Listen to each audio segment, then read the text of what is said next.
ერთხელ იხუმრა თავის პოდკასტში, რომ მოდი ერთი თვით გეები გავხდეთ ყველანიო. ეს ისტორია იცით რატოა საინტერესო? თითქოს ხალხს მოუწოდა, რომ მოდი ერთი თვით გეები გავხდეთო და თითქოს LGBT პროპაგანდა გააკეთა. მაგრამ ამის გამო LGBTQ+ საზოგადოება მეორე დღესვე დაიწყო ლოგან პოლის ლანძღვა გინება სასამართლოში უჩივლეს და მთელი რაღაც რესურსი ჩადეს იმაში, რომ ლოგან პოლი გაიქენსელებინათ. ყველაზე დიდ ჰომოფობად და გეების მოძულედ შეირაცხა მთელ მსოფლიოში. იმდენად ბევრი ებრძოლეს, რომ ის ადამიანები, ვინც მართლა გეებს ებრძვიან, იმათმა ლოგან პოლი თავის თანამებრძოლად აიღეს. ანუ კიდევ ერთხელ გავიაზროთ. ადამიანმა თქვა გეები გავხდეთო, ერთი თვითო და ამ საზოგადოებებმა ბრძოლა დაუწყეს, არგუმენტი იყო ასეთი. ლოგან გეი ვერ გახდები თუ არ ხარ დაბადებიდანო. შენი განცხადება გეებს ამცირებს და ხალხს არასწორი შეხედულებებისკენ უბიძგებსო.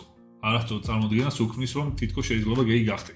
არ და გეი ვერ გახდებიო, თუ არ ხარ დაბადებიდანო. ამის განხილვის სიღრმეებში არ შევიდეთ. ახლა უფრო იმ კუთხით ვსაუბრობ, რომ ერთმა 24 წლის ბიჭმა გეი გავხდეთო მაგაზე იხუმრა და თელმა მსოფლიომ ამ ადამიანს ლანძღვა დაიწყო. დაახლოებით იგივე მოხდა იმ იაპონიის დღესაც.